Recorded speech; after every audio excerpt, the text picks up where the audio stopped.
to speak about today?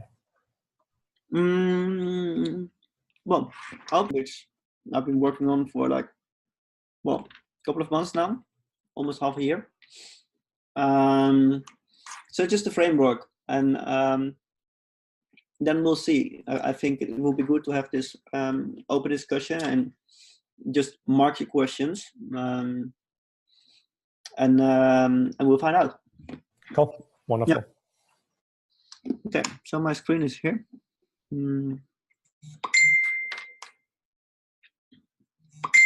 see my screen now? Which screen do you see? Yeah, Suber DAO, a framework for decentralized autonomous organizations. Yeah. So you want to give an introduction, Tim?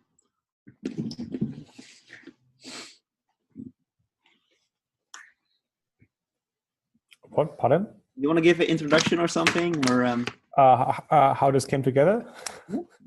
Maybe. I mean, we met a long time ago, but we had a conversation on the balcony of your house, right? Yeah. In the evening, and it was the question: can we build an association which is not embodied by a heuristic body, but by a DAO, to coordinate, to lobby for blockchain purposes in the Netherlands? And out of that idea, you started to write your Ethereum smart contract.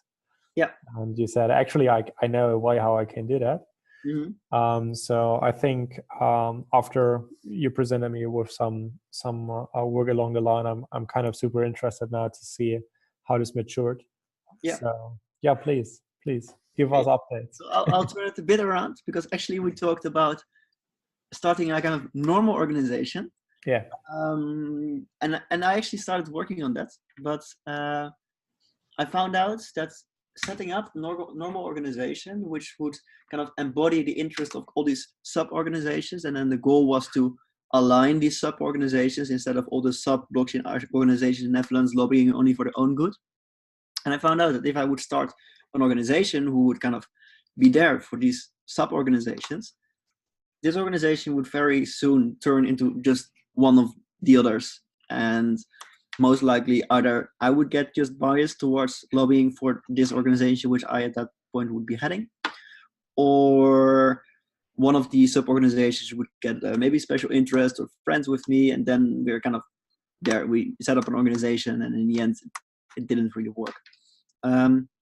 So I didn't like that, but I still like the idea of setting up this organization. So I started making these smart contracts, and these smart contracts, I think, became more popular for me than the actual organization, at least at this point.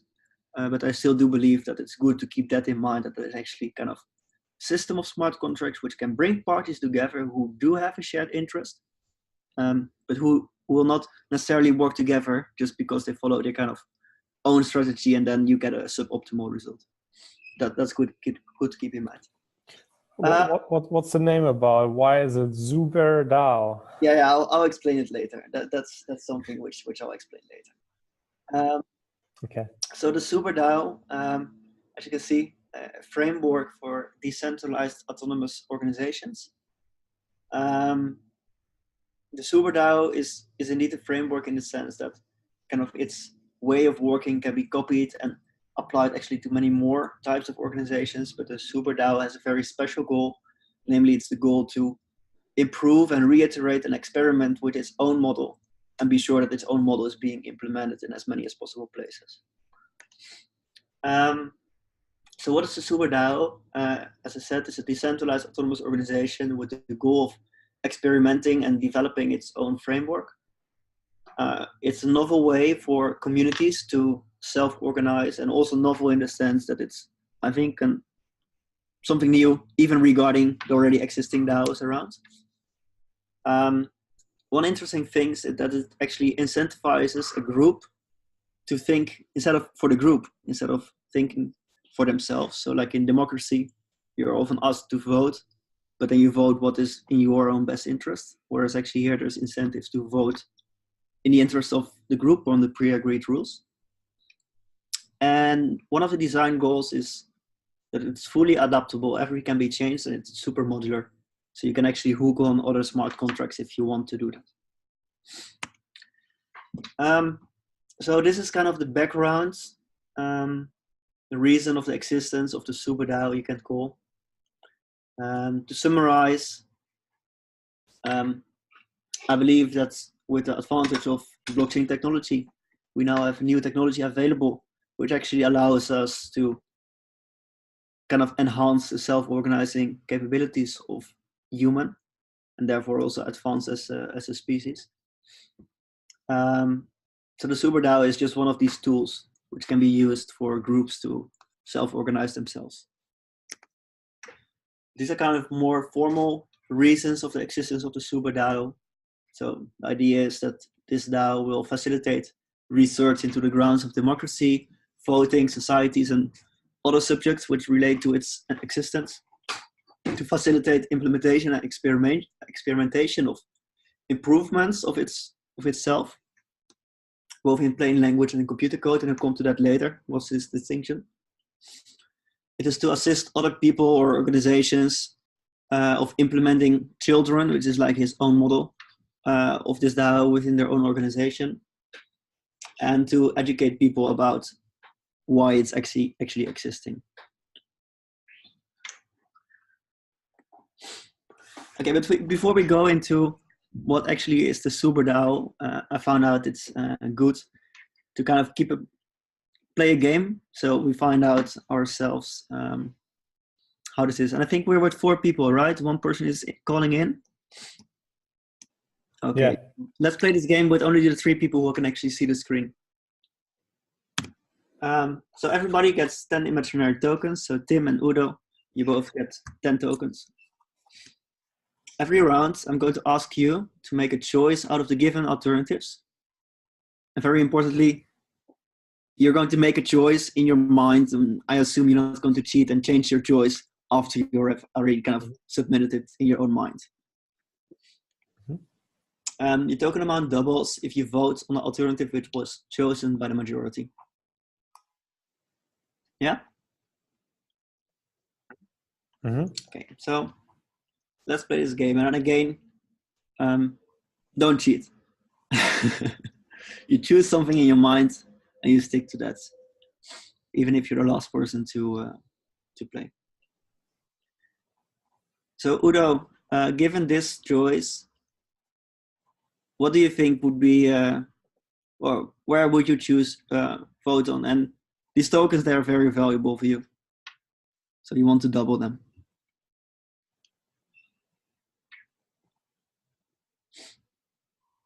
On what is now the vote? What's the question? What's the item?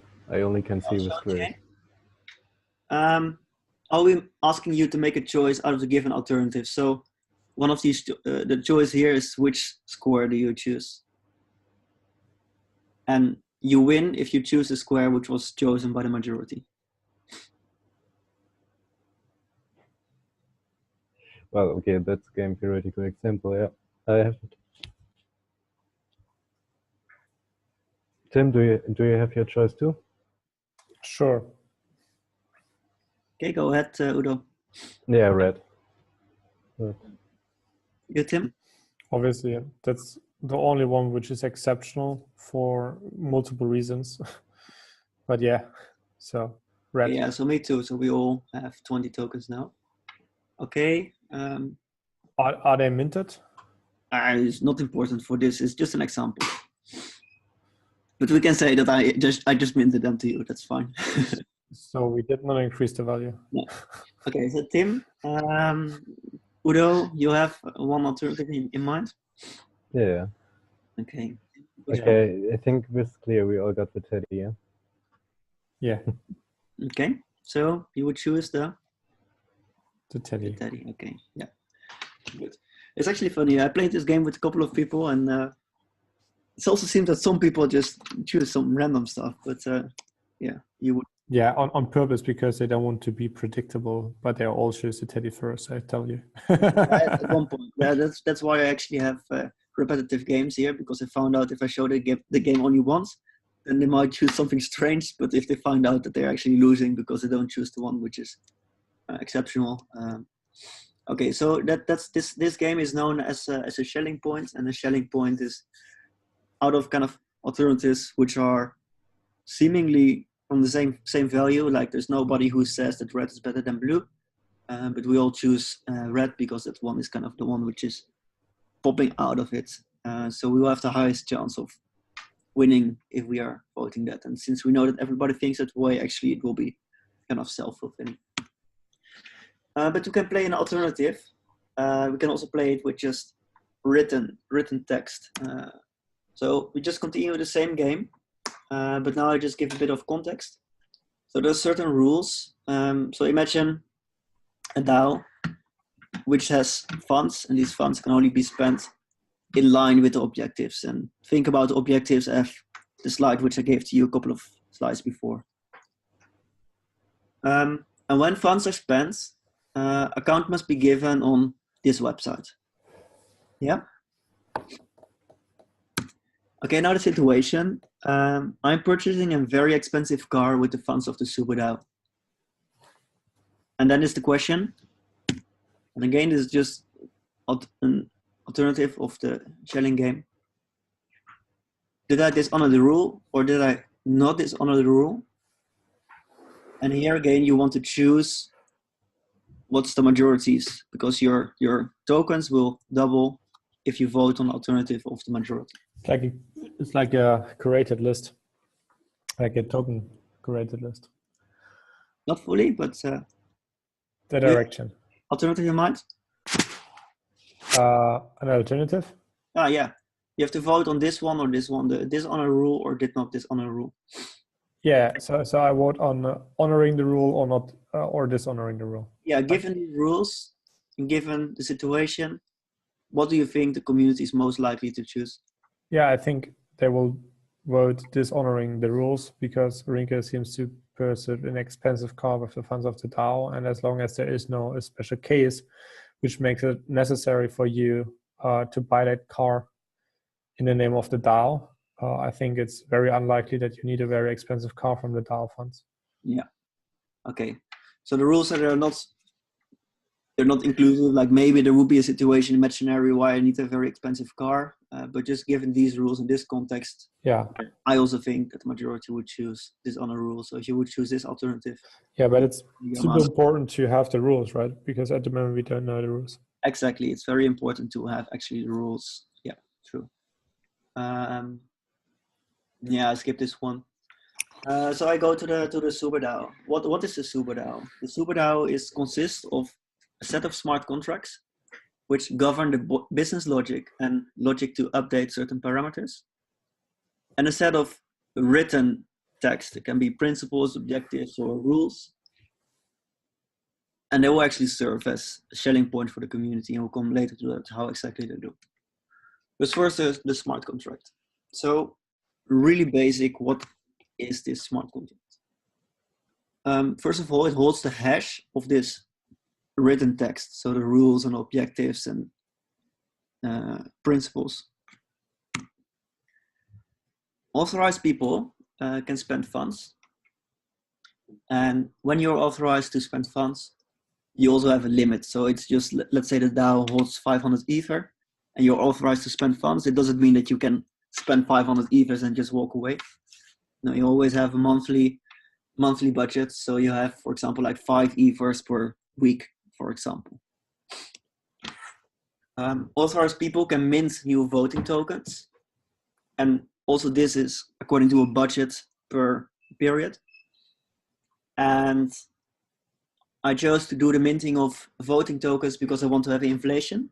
I don't want the 200 people whom I'm going to give the tokens initially to be powerful in 10 years. So there will be an inflation of tokens.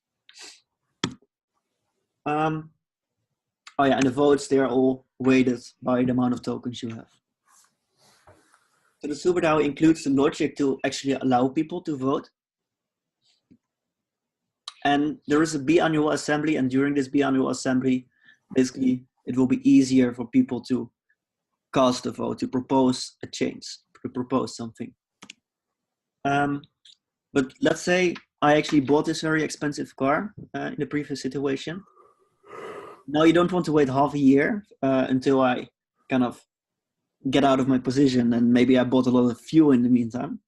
So you want to have the opportunity to actually, for a person to request a referendum. A referendum is something, it's like a very pressing issue. Something has to change, but we don't want to wait until the next half a year. So what's a referendum? A referendum is just the opportunity to propose something, but you're not like bothering everybody. First, you need to have like a certain threshold. And once this threshold is being reached, only then it will go through like the normal voting logic. And I do that to kind of minimize the time that people will be requested to think about something in this DAO. Like it's just a governance structure, but I don't want people 10 times a day to consider something. I think that doesn't work. And then what you're voting on, you're actually voting on the change of a parameter. And a parameter can be everything. Just if you think about examples here, a parameter can be the change of the hash. So the change of the written text, basically. Who is authorized? What is his budget? What is the period in which his budget can be spent? Is there a biannual assembly, or do we do it maybe once a week? What do we consider a majority? Is it 50%, 67? Maybe some parameters need 100% majority. So all these parameters, actually we can vote on changing these parameters. But also, what is the smart contract which holds the logic to vote? Like right now I have a smart contract which does this logic, but it's very simple. But we might vote on kicking this smart contract out and putting another one in place. It's also a change of parameter. Okay. So I think this is a question for you. Do you already get what is like the connection between these smart contracts and the written rules? Yeah. Okay. Tell me. So the written rules are the off-chain constitution, you can say. So that's what the people agree on, which they debate there as well. And you just create a proof that they all confirm to a certain set of rules, which is hashed and put into the DAO as a proof that they agree to that state of, say, the rules. Yeah, and then from that point on, these rules actually govern what the DAO is doing, right? Yeah. So it's yeah. Okay, that's true. Well, the rules itself don't govern the DAO. You suggest this rule, and the people vote on if this rule is broken or not. So they only suggest a direction in the end, but they can be declined at any point by the majority. Yeah, that's correct. And I think that's also very important, that the initial set of rules is not necessarily a set of rules which always will be there. And I think now I can explain to you what exactly is the Suber DAO, where Suber stands for. Peter Suber was a philosopher, and he studied a lot on law, like a philosophy of law. And he wrote one paper, it's the paradox of immutable laws. But to kind of explain his points that laws are never immutable, even if you call them immutable, he made a game, and this game is called Nomic.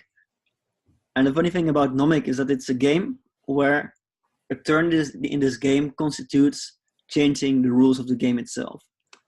Yeah, so I heard about it. Yeah. So normally Nomic is a game which you would finish in about a week, and you play just with a couple of friends. Yeah. But there's a version of Nomic around which is being played already for 20 years, and you can actually find that this game is being played on the internet because currently it lives on the internet. And the set of rules which is right now in Nomic is by no means the same as the initial Nomic, and it's completely crazy. But I think what it shows is very important for this DAO is that if you give an initial set of rules and you give it some kind of direction, people will just go with it.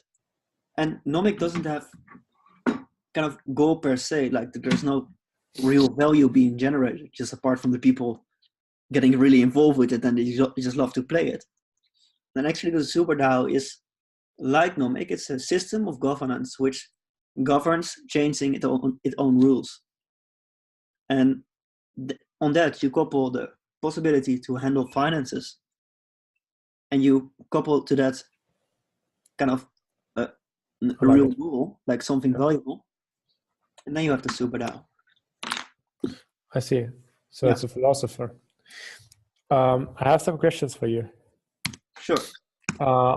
So regarding the voting on smart contracts, I know that Zeppelin, the secure smart contract developer framework, worked on a governance model for doing that as well. It might be interesting to look that up, or to I know that their code is available. Maybe that's helpful. Regarding the governance functions and new voting rights, you do it in a manual way, right? So you mint the new voting tokens for now.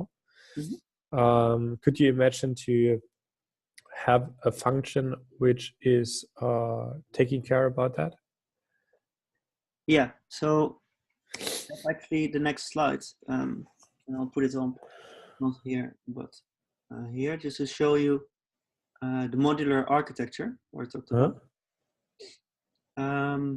Yeah, so the voting logic right now, it's based on commit reveal. It's very standard. I'm sure OpenZeppelin also does something like that. It's no high science. Here you see the module which actually handles minting the tokens, right? So here you actually have the module which holds the tokens, which has the mapping of which address has how many tokens. And well, there's a parameter there which says which smart contract is allowed to call me and mint new voting tokens, and that is this one. So this one here, you see there's a permission. So who is allowed to mint? What is his budget? What is his period? How much can he actually save? So if his budget is 3 and the save multiplier is also 3, he can save up to 9 to kind of get off leg. But most importantly, it is an address which is allowed to mint. And an address in Ethereum can be a smart contract, or it can be a person. And normally you would think about it as a person because it's most natural and that's the most simple case. But you can actually hook on another smart contract here and add extra logic. Yeah, I like it. Automation, for example, and that's everywhere. So to spend Ether right now is here. You can put a smart contract there, but also you can put in the written rules, you can only spend funds based on the token curated registry, which lives on this address, and it can only be spent on the top 10 or something like that. And then the person who is spending funds, he will know that he has to look at these written rules, because if he doesn't, he might be put in out of position. Yeah, I like it. I really like the whole direction this takes. Yeah. And this is this is what you see. Like every block is one smart contract basically. So you see the voting engine is in the middle, and these green arrows, they mean is from green functions, and green function govern updates of parameters. Have you reviewed the Aragon work and the DAO stack work so far? Yes, I did. Very good. I did, yeah. But it's they do. I think this would perfectly align with them, but it's something new. Like they don't have this principle of selling point, and I think that's very powerful. So what I was referring to is I think it would be valuable to use their framework to implement the set of additional rules and functions you have. Yeah. Because this means you could, in theory, like finish up that DAO in a matter of weeks. Well, it's like everything you see here. I mean, can I use it already? Are those functions implemented? Yes, they are. They are. I mean, here. So you have built a prototype. You see here the ERC20 Mint Guardian, the Ether Fund. Oh, this is something new. The Ether Fund. So yeah, right now in here you don't see it. It's on my other screen. Yeah. I made a small upgrade on this one. Like here, here's the Ether Treasury, which includes the logic to spend and holds the funds actually. But I kind of put it apart because I want the others which actually holds the funds not to include the logic to spend the funds. Like we can also update that if we want. Makes sense. But I put the smart contracts here. Let me see if I can up Mac. Yes. And we have them here. So yeah, so here you see the smart contracts. they are near completion. I need somebody who makes a front end for it. And maybe these are also the people from Open Zeppelin. Maybe they just want to use that. But all the modules which you saw, they are here. I made them. It compiles. It works. I'm currently writing tests for them. But yeah, it's actually, and actually the funny thing is that it's surprisingly simple, because actually the only logic which is there is to like kind of change its own rules.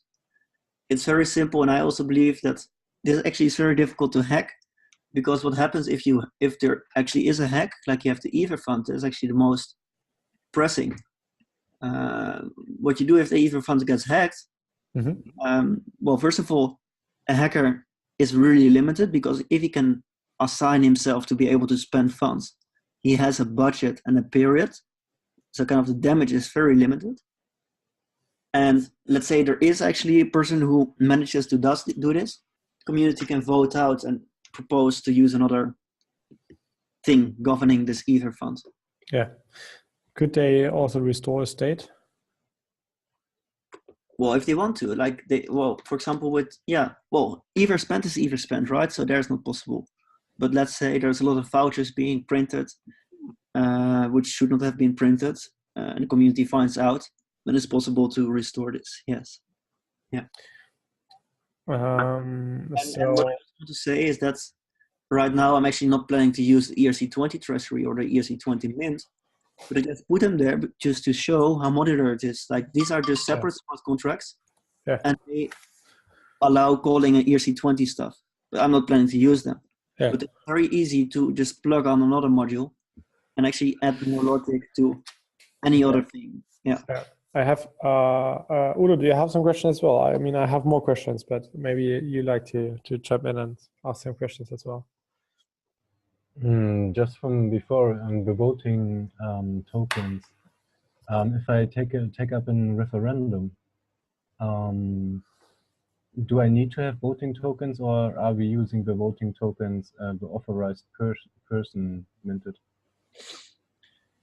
I'm not sure how I implement that. What I do know is that during the assembly, it's only possible to propose a vote if you actually have at least a couple of voting tokens, just not to spam the community. Like, you only are allowed to make one proposal or two or something. I think for a referendum, I put it that everybody is allowed to make a referendum. And why is that? Because a person outside the DAO might find out that there's fraud, right? And you don't want to not allow him to do something. You want him to publish that, and then it's up to the community to actually regard that or not. But the important thing, the difference between a normal proposal and a referendum, is that people are not incentivized to vote for a referendum per se. They're only incentivized to vote for something when it actually becomes like a normal vote. Did you thought about the need for staking money, so that you only call a referendum which is confirmed, and if not, you lose your stake? So how I actually make people to vote on what they vote is by slashing their own balance. So you have here the slasher, and the slasher is actually it is there to slash people who didn't vote on the alternative which was chosen by the majority. And it sounds harsh, but game theoretically, it should not happen if you have a community which is already aligned. You know, you said that the thing you're optimizing for is how does it as incentivizing group thinking. What I believe what it does is incentivizing expressing common sense. Could be. Yeah. Which is not necessarily group thinking, because you have an economic interest in guessing what the other people think. And with that, you might be even interested in starting off-chain communication to ensure that you're on the same page. Yeah. Which is helpful for aligning groups which have clearly defined interests and rules. So from that perspective, I like it. Yeah. I think it's only serving that goal, right? Yeah, that could be, but I think that since it actually has this possibility to interface with many more smart contracts and change its rules, I don't know yet what would be possible here. But I agree. I agree. it can evolve in something else given the framework you propose. That's interesting. I really like the work you did there. I'm curious to like see a alpha version with the interface. Yeah. And to test it With a out. front-end developer. Actually, I don't know anybody who's a front-end developer, unfortunately. But Luan, I think he did back-end development. Yeah, I don't know anybody right now out of my head. I'm having a couple of meetings this week to find these people. Cool. So yeah, I think I'll manage. But if you know somebody, yeah, well, I will let you know for sure. I think it would be. I know someone that I can propose. Oh, is it? Just check me up later, Rinke. Okay, thank you, David. I have the business card on the back side of my phone. Yeah. Okay, David, I will also post the link of the recording so you can review it, what we are actually looking at. I'm sorry, I didn't quite get you acoustically. I said I will publish the recording so you have the chance to review it, also visually. Yeah, of course. Okay, wonderful. Thanks, Rinke, for taking the time. Yeah, I mean, maybe I should tell one more thing, which is kind of interesting because I also put an anti-bribery mechanism. So. Oh, okay. Can you explain how it works? You will be worried that actually a person with interest is going to buy up all the tokens, right? That's not possible in this DAO framework. First of all, the vouchers, so the voting rights, they're not non-transferable, so they're minted and they stay at one address. But then you can think, okay, this address is just going to sell his private key, right, to somebody else, and then somebody else can use this private key to vote, even though he didn't like transfer the vouchers or something. But there's a function in the voting engine which actually allows any person at any time to cancel his vote. In normal situation, nobody would do that. But by actually having this function, you can never be ensured once you buy a private key and cast this vote that somebody else is not going to revoke it and that somebody else is the original owner. So actually it's not possible to buy private keys and be unsure that you can use it. So you can spend a lot of money buying these private keys, but the only thing you do is buying something which might be just thrown away. Yeah, well done. And then also nobody is going to sell it because they know it and they just destroying their own tokens. Yeah. Yeah, well done. That's a nice one. Yeah. Absolutely. I'm really curious seeing this evolve, and I think there's a lot of principles you took in there, which I really like, which is modularity, which is being able to adapt it, being able to have on-chain with off-chain governance mixed, having a clear incentive what you're optimizing for so that you're getting for the common sense. So it still requires the off-chain coordination, but I really like that for that reason, because I think it's a lot about the culture and the off-chain contract people have. It is. Where this is then very, very helpful to just build additional trust layer for coordination instead of having that one administrator being able to make all the decisions. Yeah, I think this can be very well combined with like things like co-budgeting in the finances, which would add a lot of value as well.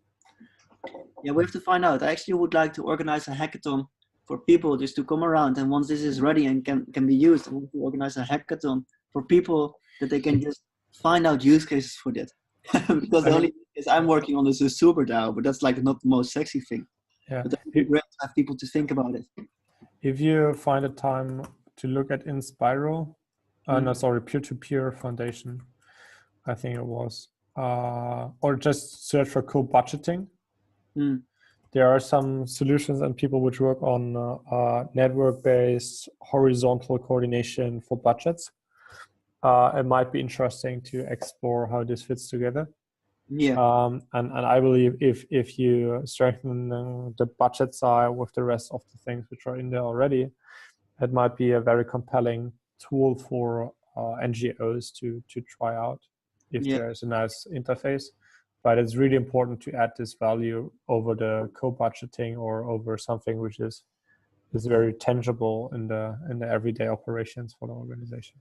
Yeah. Okay, so yeah, thanks. for taking the time to listen to it. My pleasure. Thank you, Rinke, for your presentation.